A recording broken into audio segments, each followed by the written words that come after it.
Hello learners, नमस्कार। मैं doctor Lakshmi Narayan, associate professor of economics, government college Mahendragarh.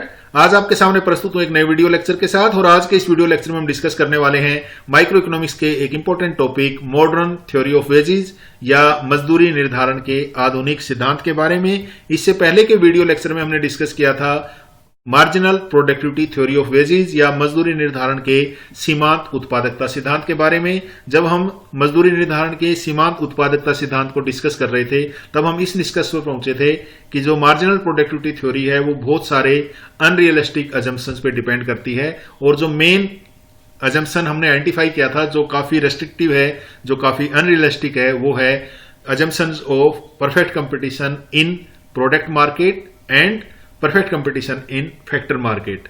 यानी जो marginal productivity theory of wages थी, ये मान के चलती थी कि वस्तु बाजार और साधन बाजार दोनों में पूर्ण प्रतियोगिता पाई जाती है, लेकिन वास्तविक जीवन में हमें न तो वस्तु बाजार में पूर्ण प्रतियोगिता देखने को मिलती है और ना ही साधन बाजार में पूर्ण प्रतियोगिता देखने को मिलती है। इसलिए अर्थशास्त्रियों ने मार्जिनल प्रोडक्टिविटी थ्योरी को एक्सटेंड करते हुए, उसकी कमियों को दूर करते हुए मॉडर्न थ्योरी ऑफ वेजेस प्रस्तुत की। मॉडर्न थ्योरी ऑफ वेजेस का जो सिद्धांत है वो basically modern theory of factor pricing सिद्धांत की एक एक्सटेंशन है। आइए शुरू करते हैं। और सबसे पहले हम जानते हैं कि इस वीडियो लेक्चर के हमारे लर्निंग ऑब्जेक्टिव्स क्या हैं। इस वीडियो लेक्चर को देखने के बाद आप ये बताने में सक्षम होंगे कि डिमांड फॉर लेबर क्या है, किन तत्वों पर निर्भर करती है, इसकी इलास्टिसिटी किन चीजों पर डिपेंड करती है। इसी तरीके से आप इस वीडियो लेक्चर को देखने के बाद सप्लाई ऑफ लेबर को एक्सप्लेन करने में सक्षम होंगे। इसके साथ साथ जब हम सप्लाई ऑफ लेबर की बात करते हैं तो हम कहते हैं कि लेबर का सप्लाई कर्व है वो बैकवर्ड बेंड होता है at higher rate of wages. ये क्यों होता है ये भी आप एक्सप्लेन करने में सक्षम होंगे। और अंत में आप ये बता पाएंगे कि मॉडर्न थ्योरी ऑफ वेजेस है वो किस तरीके से demand for labour and supply of labour को यूज करते हुए डिटर्मिनेशन ऑफ वेजेस को एक्सप्लेन करते हैं। चलिए शुरू करते हैं। और सबसे पहले हम जानते हैं कि मॉडर्न थ्योरी ऑफ वेजेस क्या है। मॉडर्न थ्योरी ऑफ वेजेस ये कहती है कि जिस तरीके से सामान्य वस्तुओं के संदर्भ में कीमतों का निर्धारण मांग और पूर्ति की अंतःक्रिया के द्वारा होता है, इसी तरीके से मजदूरी की दर का निर्धारण भी डिमांड एंड सप्लाई की फोर्सेस के द्वारा होगा। यानी demand for labour and supply of labour के माध्यम से उनके इंटरेक्शन के द्वारा जिस तरीके से सामान्य वस्तुओं के कीमत निर्धारण को हम एक्सप्लेन करते हैं, उसी तरीके से मजदूरी की दर के निर्धारण के सिद्धांत को भी एक्सप्लेन किया जा सकता है। इसलिए जो मॉडर्न थ्योरी ऑफ वेजेस है इसको कई बार हम demand and supply theory of wages भी कह देते हैं, यानी मजदूरी दर निर्धारण का मांग और पूर्ति सिद्धांत। जो marginal productivity theory of wages थी उसमें हमने जैसे अभी डिस्कस किया कि सप्लाई साइड को वो काफी हद तक इग्नोर करती है। इसलिए मॉडर्न थ्योरी उस कमी को दूर करते हुए डिमांड और सप्लाई को इक्वल इंपॉर्टेंस देती है और उनके इंटरेक्शन के द्वारा कीमतों के या लेबर की वैल्यू के निर्धारण को एक्सप्लेन करती है। जैसे कि हमें पता है wages are price for the services of labour. इसलिए लेबर की वैल्यू यानी लेबर सर्विसेज की डिमांड और लेबर सर्विसेज की सप्लाई उनके इंटरेक्शन के द्वारा मजदूरी की दर के निर्धारण को एक्सप्लेन करती है। इसलिए अगर हमें वेज लेवल के डिटर्मिनेशन को देखना है तो सबसे पहले हमें डिमांड ऑफ लेबर को स्टडी करना पड़ेगा कि श्रम की मांग को हमें समझना होगा। इसके बाद हमें सप्लाई ऑफ लेबर को समझना होगा और उसके बाद इन दोनों के इंटरेक्शन को हम समझेंगे। तो चलिए शुरू करते हैं और सबसे पहले हम डिमांड फॉर लेबर को एक्सप्लेन करते हैं। आइए सबसे पहले हम एक फर्म के लेबर डिमांड कर्व को देखते हैं। जैसा कि हम जानते हैं कि एक फर्म उतनी मात्रा में लेबर को एम्प्लॉय करेगी जहां उसकी मजदूरी की दर और एमआरपी एक दूसरे के इक्वल होंगी। एमआरपी मार्जिनल रिवेन्यू प्रोडक्टिविटी ये इक्वलेंट होती है एमपी इंटू एमआर। और हम ये जानते हैं जो श्रमिकों की ज्यादा मात्रा को एम्प्लॉय किया जाता है तो उनकी मार्जिनल प्रोडक्टिविटी है वो गिरती जाती है। तो इसके कारण जो मार्जिनल रिवेन्यू प्रोडक्टिविटी कर्व होगा वो नेगेटिवली स्लोप्ड होगा। तो यहां इक्वलिटी जो मजदूरी की दर और एमआरपी की किस पॉइंट पे होती है, इस पॉइंट पे होगी। यानी W0 मजदूरी की दर पर जो फर्म है वो केवल OL0 श्रमिकों को काम पे लगाएगी, ना इससे ज्यादा और ना इससे कम। ज्यादा इसलिए नहीं लगाएगी क्योंकि जो मजदूरी की दर है वो ज्यादा है और एक अतिरिक्त श्रमिक को लगाने से जो आय मिलती है वो कम है। तो उस कंडीशन में फर्म को हानि होगी और वो एम्प्लॉय नहीं करेगी इन लेबर को। इसी तरीके से यहां पे अगर हम देखेंगे तो एमआरपी ज्यादा है और वेजेस कम है। इसका अर्थ ये हुआ कि फर्म और अधिक मजदूरों को काम पे लगा सकती है। तो ये जो W0 और L0 का एक कॉम्बिनेशन है वो हमें ये दिखाता है कि W0 मजदूरी की दर पर फर्म OL0 श्रमिकों की मांग करेगी। तो इस इंफॉर्मेशन को हम नीचे के पैनल पे प्लॉट कर सकते हैं, जहां पर W0 मजदूरी की दर है और L0 हमारी OL0 रादर श्रमिकों की मांग है। तो जो E पॉइंट के इक्विवेलेंट पॉइंट है वो E डैश है। अब अगर किसी कारण से मजदूरी की दर बढ़ जाती है, मान लो मजदूरी की दर W0 से बढ़कर W1 हो जाती है, तो अब क्या होगा? अब फर्म जो है वो जो इक्विलिटी है W और वेजेज और MRP की वो इस पॉइंट पे एस्टेब्लिश होगी, यानी वो F पॉइंट पे एस्टेब्लिश होगी। अब F पॉइंट हमें क्या बताता है कि अगर मजदूरी की दर W1 होगी तो फर्म की श्रमिकों की मांग OL1 होगी। अब इस इंफॉर्मेशन को भी हम नीचे प्लॉट कर सकते हैं, यानी जो इक्विलिटी का पॉइंट है W1 वेजेज पर OL1 लेबर का, वो यहां F पॉइंट पे आता है। तो F पॉइंट के इक्विवेलेंट पॉइंट को हम नीचे प्लॉट कर सकते हैं, जैसा कि यहां हमने प्लॉट किया इस पॉइंट पर। ये आपका F पॉइंट के इक्विवेलेंट पॉइंट हमारा F डैश पॉइंट आ गया। तो इसका अर्थ ये हुआ कि W1 मजदूरी की दर पे फर्म OL1 श्रमिकों की मांग करेगी, और अगर मजदूरी की दर घट जाएगी, W0 हो जाएगी, तो फर्म जो है वो ज्यादा मजदूरों की डिमांड करेगी। इसका मतलब ये हुआ कि अगर हम E और F पॉइंट को मिलाएंगे तो हम डिमांड ऑफ लेबर कर्व को ज्ञात कर सकते हैं। अब हमें एक चीज ध्यान देनी है कि जो लेबर की डिमांड है वो दो चीजों पर डिपेंड करेगी। एक तो MP पे डिपेंड करेगी, यानी जो लेबर है उसकी प्रोडक्टिविटी पे डिपेंड करेगी, इसके साथ साथ वो MR पर भी डिपेंड करेगी, यानी प्रोडक्ट मार्केट की कंडीशंस पे भी डिपेंड करेगी। तो इसका अर्थ ये हुआ कि लेबर का जो डिमांड कर्व है वो MRP और W की इक्विलिटी पर आधारित है, यानी इसका जो हर बिंदु है, अगर मैं यहां कोई पॉइंट लेता हूं तो यहां पर भी वेजेज और MRP एक दूसरे के बराबर है, यानी DL कर्व का हर पॉइंट जो है वो W और MRP की इक्विलिटी के आधार पर बनाया जाता है। तो इस तरीके से फर्म के डिमांड कर्व को हम ड्राइव कर सकते हैं। चलिए, एक फर्म के लेबर डिमांड कर्व को समझने के बाद अब हम एक उद्योग में लेबर डिमांड कर्व को देखते हैं। जैसा कि हम जानते हैं, उद्योग फर्मों के मिलकर बना हुआ होता है, यानी फर्मों के समूह को हम उद्योग कहते हैं। और अगर हमें किसी एक उद्योग में लेबर डिमांड कर्व निकालनी हो तो हमें क्या करना होगा कि जो फर्मों की मजदूरी की अलग अलग दर पर हर फर्म की जो लेबर की डिमांड है उसको जोड़ के उस मजदूरी की दर पे हम उद्योगों की लेबर डिमांड कर्व को निकाल सकते हैं, जिसको हम हॉरिजॉन्टल समेशन कहते हैं। और वस्तुओं के संदर्भ में हमने देखा था कि इस हॉरिजॉन्टल समेशन के द्वारा हमने इंडस्ट्री या मार्केट का डिमांड कर्व निकाला था। लेकिन यहां पर ऐसा नहीं होगा। उसका कारण यह है कि जब हमने फर्म के डिमांड कर्व को एक्सप्लेन किया था तब मैंने कहा था कि जो फर्म का डिमांड कर्व है दो चीजों पे डिपेंड करता है। एक तो MP जो लेबर की प्रोडक्टिविटी पे डिपेंड करेगा, और दूसरा MR जो प्रोडक्ट मार्केट की कंडीशन पे डिपेंड करेगा। इसका अर्थ ये हुआ कि सिंपली हम अगर उनके हर फर्म के MRP कर्व या हर फर्म के जो लेबर डिमांड कर्व को जोड़ के हम इंडस्ट्री का डिमांड कर्व नहीं निकाल सकते। इसका कारण ये है कि जब वेजेज चेंजेज होंगी, जैसे कि मान लो वेजेज जो है वो W0 से डिक्रीज होके W1 पर आ जाती हैं, ये W0 वेजेज हैं, ये कम होके W1 पे आ जाती हैं। तो W0 वेजेज पे अगर हॉरिजॉन्टल समेशन होता तो लेबर डिमांड होता L0, और वेजेज अगर घट जाती W1 तो लेबर की डिमांड होनी चाहिए थी OL1। अगर हम हॉरिजॉन्टल समेशन करते तब मजदूरी की दर घटने से लेबर की डिमांड OL0 से बढ़ के OL1 होनी चाहिए थी, क्योंकि हमने हॉरिजॉन्टल समेशन करके MRP कर्व या लेबर डिमांड कर्व निकाला।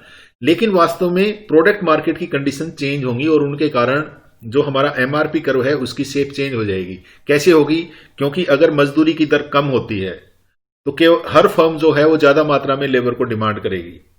अगर हर फर्म ज्यादा मात्रा में लेबर को एम्प्लॉय करेगी तो प्रोडक्शन बढ़ेगा, उत्पादन की मात्रा बढ़ेगी, और अगर उत्पादन की मात्रा बढ़ेगी तो वस्तु की कीमत घटेगी, और वस्तु की कीमत घटेगी तो जो हमारा MR है वो कम हो जाएगा। और हमें पता है MRP किससे को हमने कैसे निकाला था? MP into MR। क्योंकि MR कम हो गया है, इसलिए जब मजदूरी की दर घटेगी तो हमारा MRP कर्व यहां नहीं रहेगा, जैसा कि हमें दिख रहा है। ये जो MRP कर्व है ये नीचे की तरफ शिफ्ट हो जाएगा, जैसा कि आप इस ग्राफ में देख सकते हैं, क्योंकि MR कम हो गया। MR कम क्यों हुआ? वेजेज में कमी आई। वेजेज में कमी आने से ज्यादा मात्रा में फर्म्स ने लेबर को एम्प्लॉय किया, प्रोडक्शन बढ़ा तो वस्तु की कीमत घटेगी, तो हमारा MRP कर्व जो है वो लेफ्ट में शिफ्ट हो जाएगा, MRP1 बन जाएगा। और वास्तव में W1 वेज रेट पे जो मजदूरों की डिमांड होगी वो OL1 नहीं होगी, वो OL2 होगी, जैसा कि जी पॉइंट के द्वारा हम दिखा सकते हैं। ये OL2 हमारे श्रमिकों की मांग होगी W1 मजदूरी की दर पे। अब हम देख सकते हैं उद्योग में जब W0 मजदूरी की दर है तो श्रम की मांग E बिंदु के द्वारा दिखाई गई है, और जब W1 मजदूरी की दर है तो श्रम की मांग G बिंदु के द्वारा दिखाई गई है। इसका मतलब अगर हमें एक उद्योग में श्रम का मांग वक्र निकालना है तो हमें E और G पॉइंट को जो है वो कनेक्ट करना होगा, और इस तरीके से हम एक उद्योग में लेबर के डिमांड कर्व को निकाल सकते हैं, जैसा कि DL कर्व के द्वारा यहां हमने दिखाया है। तो इस तरीके से उद्योग के डिमांड कर्व को फर्म के डिमांड कर्व से ही ड्राइव किया जाएगा, लेकिन वो एक हॉरिजॉन्टल समेशन नहीं होगा, क्योंकि लेबर की जो डिमांड है वो वास्तव में मजदूरी की दर के कम होने से उतनी नहीं बढ़ेगी जितनी बढ़नी चाहिए। उसका कारण यह है कि प्रोडक्ट मार्केट की कंडीशन चेंज हो जाएंगी, जिसके कारण इंडस्ट्री का लेबर डिमांड कर्व इनइलास्टिक होगा in comparison to a firm's demand curve for the labour.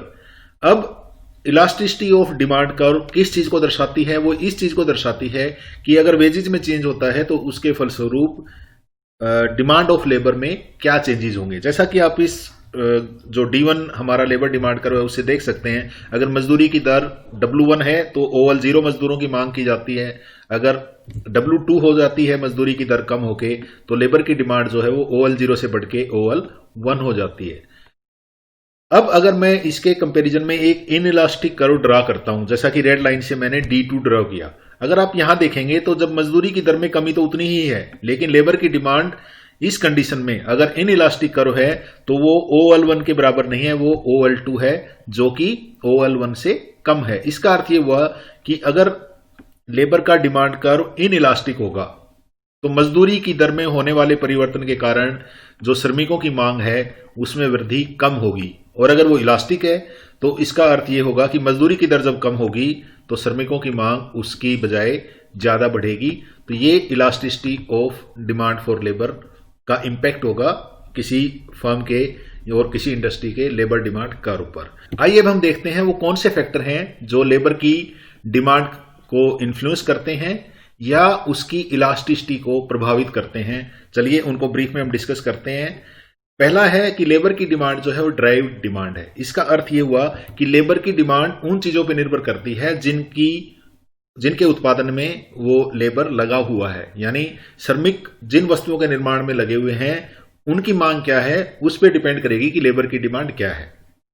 अगर श्रमिक जिस वस्तु को बनाने में लगे हुए हैं उसकी मांग बढ़ जाती है तो उसके कारण जो लेबर की डिमांड है वो भी बढ़ जाएगी, और अगर किसी कारण से उन वस्तुओं की डिमांड घट जाती है जिनके बनाने में लेबर लगे हुए हैं तो उस कंडीशन में लेबर की डिमांड भी घट जाएगी। इसका अर्थ ये हुआ कि लेबर का जो डिमांड है वो इस चीज पे डिपेंड करती है कि जिन वस्तुओं के बनाने में वो लेबर लगा हुआ है उसकी डिमांड कितनी है। इसलिए हम कहते हैं कि लेबर की डिमांड जो है वो एक ड्राइव डिमांड है, डायरेक्ट डिमांड नहीं है, वो दूसरी वस्तुओं की डिमांड से ड्राइव होती है, उनसे निकाली जाती है, उनसे व्युत्पन्न की जाती है।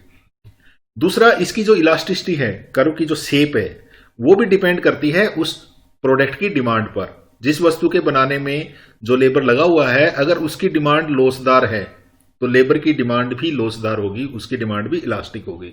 इसके विपरीत जिन वस्तुओं को बनाने में लेबर लगा हुआ है उनकी डिमांड अगर इनइलास्टिक है तो लेबर की डिमांड भी इनइलास्टिक होगी, तो ये शेप को प्रभावित करेगा। तीसरा है proportion of labour cost to total cost, यानी जो लेबर कॉस्ट है वो टोटल कॉस्ट का कितना हिस्सा है, वो कम भी हो सकती है, वो ज्यादा भी हो सकती है, depending on the nature of good. अगर किसी वस्तु के उत्पादन में लेबर की कॉस्ट का हिस्सा काफी कम है तो लेबर की डिमांड इनइलास्टिक होगी।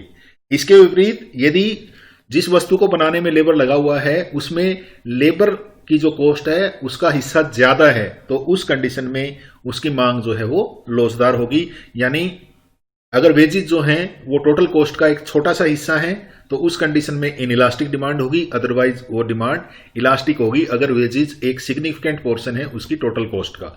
इसी तरीके से availability of substitutes for labour, अगर लेबर को मशीन के द्वारा या उत्पादन के किसी दूसरे साधनों के द्वारा आसानी से सब्स्टिट्यूट किया जा सकता है तब तो लेबर की जो डिमांड होगी वो इलास्टिक होगी।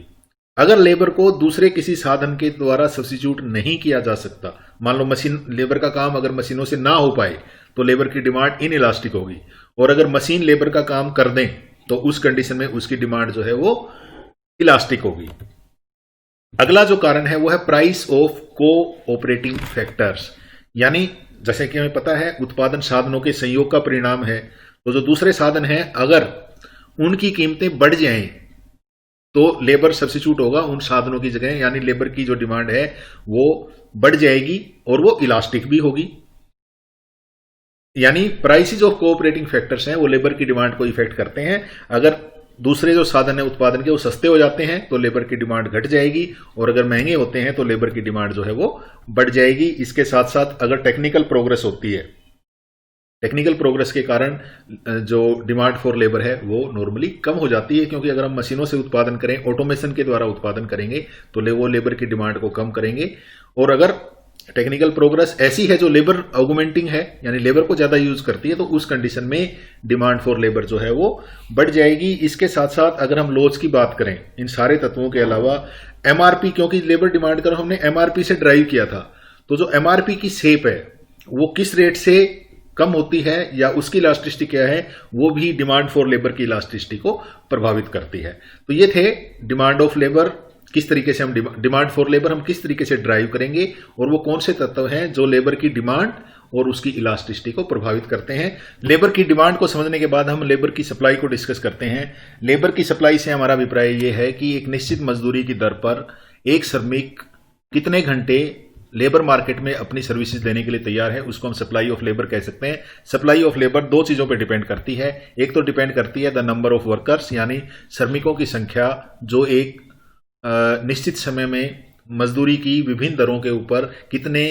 मजदूर काम करने के लिए तैयार हैं। एक तो मजदूरों की संख्या, श्रमिकों की संख्या पर डिपेंड करता है। दूसरा जो सप्लाई ऑफ लेबर डिपेंड करता है वो ये इस चीज पर डिपेंड करता है कि जो लेबर है वो एक दिन में कितने घंटे काम करने के इच्छुक है, और या एक सप्ताह में कितने दिन काम करने के लिए इच्छुक है। ये जो दोनों तत्व हैं, नंबर ऑफ वर्कर्स और number of hours per day और number of days per week when they are prepare to work, ये दोनों मिलके लेबर सप्लाई को डिसाइड करते हैं। हमने डिस्कस किया था पहले कि जो फैक्टर की सप्लाई है वो एक इकोनॉमी के लिए अलग होती है, एक इंडस्ट्री के लिए अलग होती है और एक फर्म के लिए अलग होती है। अगर हम लेबर की बात करें तो लेबर की जो सप्लाई फॉर इंटायर इकोनॉमी है वो बहुत सारे तत्वों पर निर्भर करती है।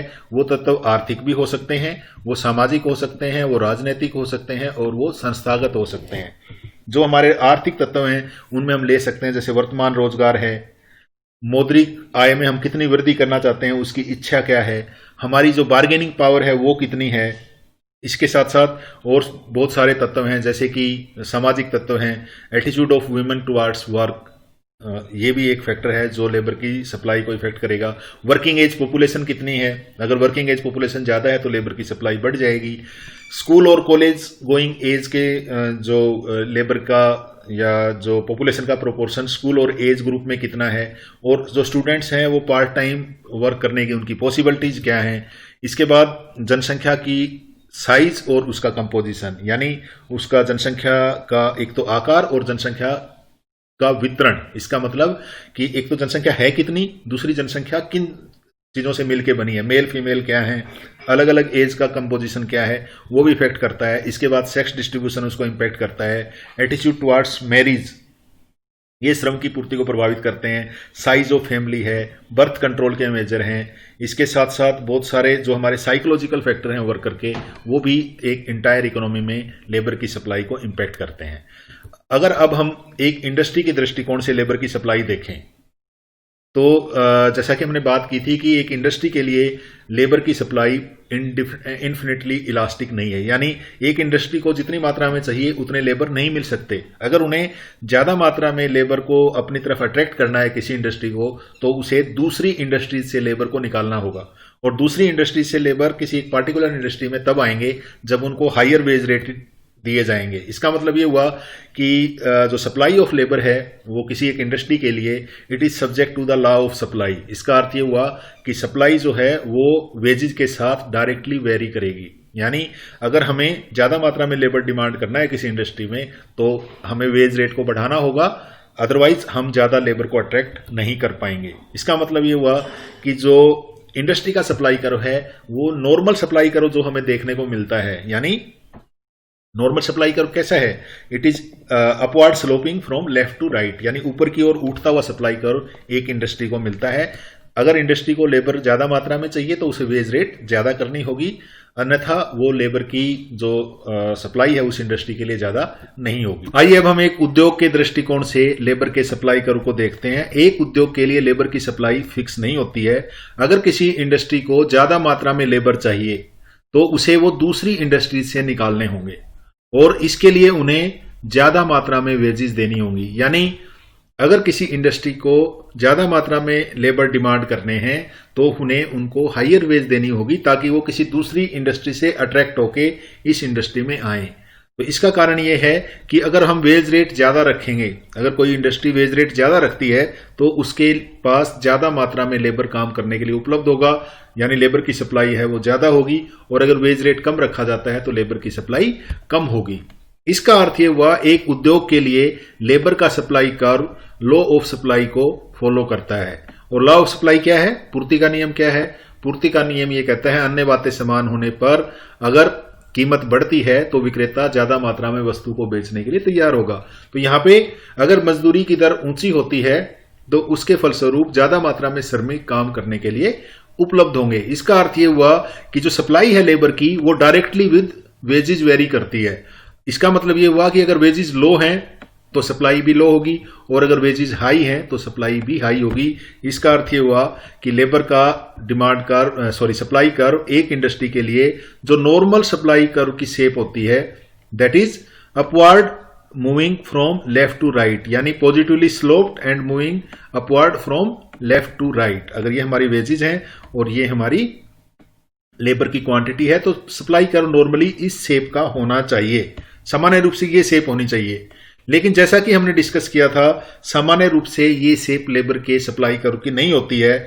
इसका कारण यह है कि बहुत सारे मनोवैज्ञानिक तत्व हैं, उनके फलस्वरूप व्यक्ति जो है ये डिसाइड करता है कि उसे कितने समय काम करना है और कितने समय आराम करना है, और इसके कारण से उसका सप्लाई कर्व पीछे की ओर मुड़ जाता है। क्यों मुड़ता है उसको हम आगे एक्सप्लेन करने का प्रयास करते हैं। जैसा कि हमने देखा कि लेबर जो है एक मिनिमम वेज, लेबर को काम करने के लिए एक मिनिमम वेज चाहिए।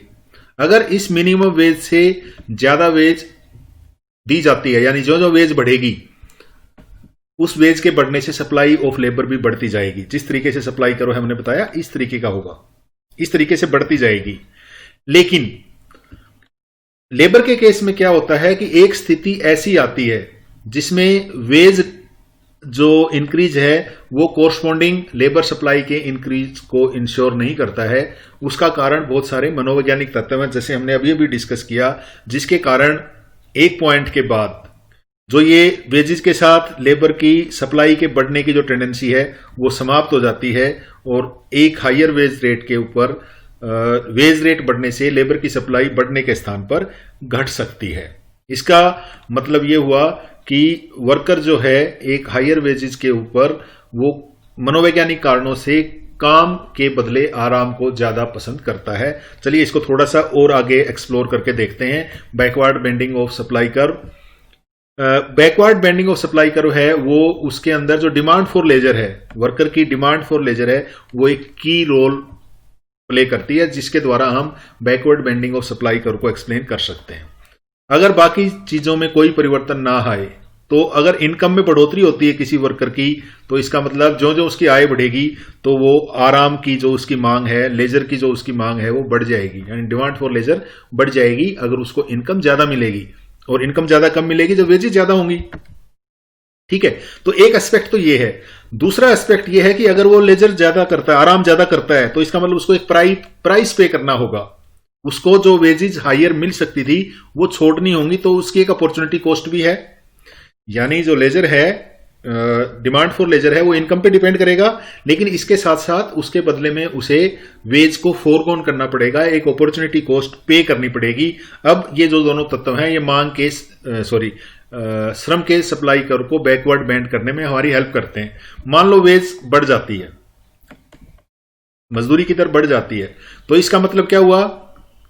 अगर वेजेस ज्यादा है तो इसका मतलब कि प्राइस ऑफ लेजर भी बढ़ गया, यानी अगर वो आराम करेगा तो उसकी जो अपॉर्चुनिटी कॉस्ट है वो बढ़ जाएगी। तो उसके कारण क्या होगा, जो जो वेजेस बढ़ेंगी लेबर जो है वो ज्यादा मात्रा में, ग्रेटर क्वांटिटी में अपने लेबर की सप्लाई करेगा, क्योंकि अब उसे ज्यादा मात्रा में मजदूरी मिलती है, मजदूरी की दर ऊंची मिलती है। तो इसको हम कहते हैं सब्स्टिट्यूशन इफेक्ट।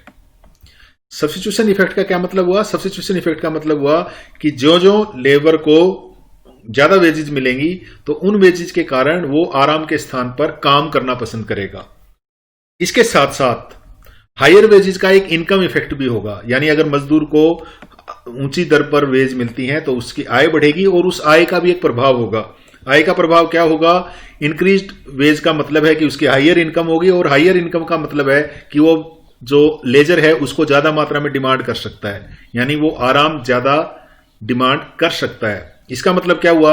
अगर वो आराम ज्यादा डिमांड करेगा तो इसका मतलब ये हुआ कि लेबर की सप्लाई जो है वो घट जाएगी। This would lead to reduction in quantity of labour supply, जिसको हम इनकम इफेक्ट कहते हैं। अब दो तरीके के इफेक्ट होंगे वेजेस के इंक्रीज के। एक तो सब्स्टिट्यूशन इफेक्ट होगा, यानी जब मजदूरी की दर बढ़ेगी तो मजदूर आराम की जगह काम करना चाहेंगे, तो ये सब्स्टिट्यूशन इफेक्ट के कारण मजदूरी की दर बढ़ने से सप्लाई ऑफ लेबर बढ़ेगी। लेकिन इसके साथ साथ जब ऊंची मजदूरी मिलेगी लेबर को तो उसका एक इनकम इफेक्ट होगा, और उस इनकम इफेक्ट के कारण वो लेजर की ज्यादा डिमांड करेगा, जिसके फलस्वरूप वो आराम ज्यादा पसंद करेगा, और आराम ज्यादा पसंद करेगा तो लेबर की जो क्वांटिटी है जो वो सप्लाई करने के लिए तैयार है वो कम हो जाएगी। अगर वो पहले 12 घंटे काम करने के लिए तैयार है तो अगर वेजेज एक रेट के बाद बढ़ती हैं तो उसकी इनकम बढ़ने के कारण वो हो सकता है 9 घंटे ही काम करना पसंद करे, जिसके कारण लेबर का जो डिमांड कर्व है वो बैकवर्ड बेंडिंग हो सकता है। लेकिन यहां इस बात का ध्यान रखना है, backward bending of supply curve जो है वो केवल एक इंडिविजुअल लेबर के संदर्भ में तो लागू होता है, पूरी इकोनॉमी के संदर्भ में ये प्राय लागू नहीं होता है। चलिए अब हम ग्राफ के द्वारा समझने का प्रयास करते हैं। ये हमारी यूनिट ऑफ लेबर है, ये हमारी वेजेज हैं, ये सप्लाई कर्व मैंने पूरा दिखाया है आपका बैकवर्ड बेंडिंग। आप देखेंगे कि बैकवर्ड बेंडिंग है इस पॉइंट के बाद। तो इसका अर्थ क्या हुआ कि जो जो वेज बढ़ेगी, यहां पर वेजेज बढ़ रही हैं, जो जो वेजेज बढ़ेंगी त्यों त्यों जो हमारी सप्लाई है लेबर की, ये सप्लाई है यहां से शुरू है, जो ही वेजेज बढ़ेगी तो सप्लाई भी ऊपर की तरफ बढ़नी शुरू हो जाएगी और एक पॉइंट तक बढ़ेगी। जैसे इस पॉइंट तक बढ़ी, इस पॉइंट के ऊपर जो मजदूरों की जो सप्लाई होगी, श्रम की जो सप्लाई होगी वो WP के बराबर होगी, या नीचे के एक्सिस पे देखें तो OL1 के बराबर हमारे लेबर जो है वो सप्लाई किए जाएंगे, और वेजेज जो है वो हमारी OW के बराबर होंगी। लेकिन अब अगर वेजेज इस OW के ऊपर जाती हैं, इस पॉइंट तक अगर वेजेज हैं, तो हमने कहा था यहां पे देखिए कि जो जो वेजेज बढ़ेंगी लेबर की सप्लाई भी बढ़ती जाती है। जो नॉर्मल सप्लाई कर्व है वो हमें देखने को मिलता है इस पॉइंट पर। इसका मतलब ये हुआ कि up to the point P जो लेबर का सब्स्टिट्यूशन इफेक्ट है वो स्ट्रॉन्ग है और इनकम इफेक्ट वीक है, यानी मजदूरी की दर बढ़ने से जो श्रम है वो ज्यादा घंटे काम करने के लिए तैयार होगा सब्स्टिट्यूशन इफेक्ट के कारण, क्योंकि यहां उसके जो इनकम इफेक्ट है, यानी जिसके कारण वो आराम को डिमांड करता है, आराम पसंद करता है, उसका इफेक्ट कम होगा। लेकिन P पॉइंट के बाद अगर वेजेज बढ़ती हैं, यानी OW से ज्यादा वेजेज बढ़ती हैं, तो उसके कारण क्या होगा, उसका जो सब्स्टिट्यूशन इफेक्ट है वो वीक हो जाएगा और इनकम इफेक्ट है वो डोमिनेट हो जाएगा, वो स्ट्रॉन्ग हो जाएगा। इसके फलस्वरूप क्या होगा, अगर OW के बियॉन्ड वेजेज बढ़ती हैं तो उसके कारण लेबर सप्लाई जो है वो बढ़ने के स्थान पर घट जाएगी, और वो बढ़ने के स्थान पर घटेगी तो इसका मतलब जो लेबर का सप्लाई कर्व है वो P पॉइंट पे बेंड हो जाएगा, मुड़ जाएगा, क्योंकि इस पॉइंट तक तो लेबर की सप्लाई बढ़ रही थी, लेकिन इस पॉइंट के बाद वो घटनी शुरू हो जाएगी जो जो वेजेज OW से ऊपर जाएंगी। इस तरीके से हमारा लेबर का सप्लाई कर्व जो है OW पॉइंट के बाद जो जो वेजेज बढ़ेंगी उसकी लेबर की सप्लाई घटती जाएगी। इसका कारण यह है कि जो सब्स्टिट्यूशन इफेक्ट है वो वीक होगा, और जो इनकम इफेक्ट है जिसके कारण वो ज्यादा मात्रा में लेजर की डिमांड करता है वो ज्यादा होगा, और इसके फलस्वरूप लेबर का सप्लाई कर्व बैकवर्ड बेंड होगा। तो ये लेबर का सप्लाई कर्व था। जैसा कि मैंने पहले बताया, ये इंडिविजुअल लेबर के लिए तो बैकवर्ड बेंडिंग सप्लाई कर्व हो सकता है, नॉर्मली पूरी इकोनॉमी के लिए जो सप्लाई कर्व है वो बैकवर्ड बेंडिंग नहीं होगा, और इवन एक इंडस्ट्री के लिए भी वो बैकवर्ड बेंडिंग नहीं होगा। अब हमने शुरू में डिस्कस किया था जब modern theory of wages discuss कर रहे थे, तो मॉडर्न थ्योरी ऑफ वेजेज ये कहती है कि किसी फैक्टर की और यहां पे लेबर की जो प्राइस है यानी वेजेज हैं उनका डिटर्मिनेशन बाकी साधनों की बाकी वस्तुओं की मांगों की तरह, कीमतों की तरह मांग और पूर्ति के द्वारा निर्धारित होता है। तो चलिए यहां पे भी हम देखते हैं कि किस तरीके से डिटर्मिनेशन ऑफ वेजेस होता है मॉडर्न थ्योरी के द्वारा। ये हमारी लेबर की डिमांड है डीएल। इसके बाद ये जो है ये हमारी लेबर की पूर्ति है। अब डिटर्मिनेशन ऑफ वेजेस कहाँ होंगी, जैसे कि हमने डिस्कस किया था, जहां डिमांड और सप्लाई कर्व एक दूसरे को काटते हैं, वो इस पॉइंट पे ई पॉइंट पे काटते हैं। इसका मतलब मजदूरी की दर का निर्धारण कहां होगा, हम वेजेस के एक्सिस पे जाएंगे, हम देखेंगे कि मजदूरी की दर है वो OW होगी, और इस OW की मजदूरी की दर पर उद्योग जो है वो OL1 लेबर का डिमांड करेगा। इसी के साथ साथ इस मजदूरी की दर पर OL1 लेबर ही काम करने के लिए तैयार होंगे। इसका अर्थ ये हुआ कि इस बिंदु पर, ई बिंदु पर, जहां OW मजदूरी की दर का निर्धारण होता है और OL1 श्रमिकों की संख्या को काम पर लगाया जाता है, ये जो है ये इक्विलिब्रियम है, क्योंकि यहां पर श्रम की पूर्ति और श्रम की मांग एक दूसरे के बराबर होती है। अब ये इंटरेक्शन जो है डिमांड एंड सप्लाई का, वो हमेशा वेजेस को OW के लेवल पे रखेगा। अगर किसी कारण से टेम्परेरी इसमें डिसइक्विलिब्रियम आ जाता है, मान लो वेजेस OW की जगह बढ़कर OW1 हो जाती हैं, तो क्या होगा, अगर वेजेस OW से बढ़ के OW1 हो गई तो इसके कारण जो लेबर की डिमांड है वो कितनी होगी, W1 से इस पॉइंट तक, इस पॉइंट को चलो F पॉइंट है, इसका मतलब लेबर की जो डिमांड है वो WF के बराबर होगी। यानी उद्योग जो है वो इतनी मात्रा में लेबर को काम देने के लिए तैयार है, लेकिन वास्तव में लेबर की जो पूर्ति है, यानी जो लेबर अवेलेबल है काम करने के लिए, वो OG के बराबर होगा। इसका अर्थ क्या होगा, अगर मजदूरी की दर ऊंची है तो लेबर की डिमांड कम होगी, यानी केवल उद्योग जो है वो W1F के बराबर श्रमिकों को काम देने के लिए तैयार है, लेकिन वास्तव में W1 मजदूरी की दर पर W1G मात्रा में श्रमिक काम के लिए उपलब्ध हैं। इसका अर्थ यह हुआ कि कुछ श्रमिक ऐसे होंगे जो इस डायग्राम में हमने FG के द्वारा दिखाए हैं, जो काम करने के इच्छुक तो हैं इस मजदूरी की दर पे, लेकिन उन्हें काम नहीं मिलता है। इसका मतलब हमें जो लेबर की सप्लाई है वो एक्सेस हो गई है, यानी बहुत सारे श्रमिक ऐसे हैं जो काम करने के लिए तैयार हैं लेकिन उन्हें काम नहीं मिलता है। इसका अर्थ ये वो बेरोजगार हो जाएंगे। जब ये श्रमिक बेरोजगार होंगे तो इसका इफेक्ट क्या होगा, इसका इफेक्ट ये होगा कि वो काम के लिए नीचे जाएंगे फर्म के पास या इंडस्ट्री में, और वो नीची मजदूरी की दरों पर भी काम करने को तैयार होंगे। इसका मतलब जो वेजेज है उस पर डाउनवर्ड प्रेशर आएगा, और डाउनवर्ड प्रेशर आने के कारण क्या होगा, मजदूरी की दर घटनी शुरू होगी, और ये तब तक घटती रहेगी जब तक हम वापस ई पॉइंट पे नहीं आ जाते। इसी प्रकार से हम देख सकते हैं, अगर किसी कारण से wage rate, equilibrium wage rate से कम हो जाता है तो उसका प्रभाव क्या होगा। मान लो वेज रेट OW से कम होकर OW2 हो जाता है, तो इसका इफेक्ट ये होगा कि OW2 मजदूरी की दर पर, W2 मजदूरी की दर पर श्रम की जो पूर्ति है वो W2P के बराबर होगी। इसके विपरीत श्रमिकों की मांग W2 मजदूरी की दर पे W2Q के बराबर होगी। इसका अर्थ ये हुआ कि W2 मजदूरी की दर पे W2P श्रमिक जो है वो काम करने के लिए तैयार हैं, लेकिन फर्म जो डिमांड करती है W2 मजदूरी की दर पर वो W2Q के बराबर होते हैं। इसका अर्थ ये हुआ कि उस इंडस्ट्री में लेबर की एक्सेस डिमांड है, यानी लेबर जो है वो ज्यादा मात्रा में फर्म डिमांड करती हैं, जिसके कारण क्या होगा कि वो लेबर को ज्यादा मात्रा में वेजेस देंगे, यानी लेबर की वेजेस बढ़ना शुरू होंगी, क्योंकि इंडस्ट्रीज ज्यादा मात्रा में डिमांड करती हैं तो लेबर ज्यादा मात्रा में वेज डिमांड करेंगे, जिसके कारण वेज रेट का ऊपर की तरफ प्रेशर आएगा और वेजेज ऊपर की ओर बढ़नी शुरू होंगी, और वो तब तक बढ़ती रहेंगी जब तक हम वापस ई पॉइंट पर नहीं पहुंच जाते, जो हमारा इक्विलिब्रियम का पॉइंट था, और जहां वेज रेट OW के बराबर फिक्स हुआ और OL1 उस इंडस्ट्री में लेबर की डिमांड और सप्लाई होगी। तो इस तरीके से हमने डिटर्मिनेशन ऑफ वेजेस देखा मॉडर्न थ्योरी के द्वारा। आइए अब हम अपने लेवल ऑफ अंडरस्टैंडिंग को देखने के लिए कुछ क्वेश्चंस देखते हैं। पहले long answer type questions, determination of wages under modern theory of wages को एक्सप्लेन करने का एक क्वेश्चन हो सकता है। दूसरा क्वेश्चन हो सकता है कि परफेक्ट कंपटीशन में how wage rates are determined, और एक इंपॉर्टेंट क्वेश्चन हो सकता है कि श्रम का पूर्ति कर्व बैकवर्ड बेंडिंग क्यों होता है। कुछ एमसीक्यू देखते हैं कि लेबर का सप्लाई कर्व बेंड होता है, किस डायरेक्शन में होता है। Correct answer would be D, पहले अपवर्ड और उसके बाद बैकवर्ड बेंड होता है। नेक्स्ट क्वेश्चन इज, अगर वेज रेट इंक्रीज होता है तो फर्म के डिमांड कर्व पर उसका क्या प्रभाव पड़ेगा। लेफ्टवर्ड शिफ्ट करेगा, राइटवर्ड शिफ्ट करेगा, शिफ्ट नहीं करेगा, मूवमेंट अलोंग इट रहेगा। तो इसका मतलब C would be the correct answer. True and false type देखते हैं। Demand of labour is drive demand, true. अगर एक फर्म क्या लॉन्ग रन में सुपर नॉर्मल प्रॉफिट लेती है, नहीं। अगर फर्म के प्रोडक्ट का प्राइस मूव होता है तो क्या वो उसका लेबर डिमांड कर्व लेफ्ट में शिफ्ट हो जाएगा, ये भी आपका गलत है। ये कुछ हमारे रेफरेंसेज हैं जिनको आप देख के रेफर कर सकते हैं। तो आज के इस वीडियो लेक्चर में इतना ही। आपके धैर्यपूर्वक सुनने के लिए धन्यवाद। Thank you.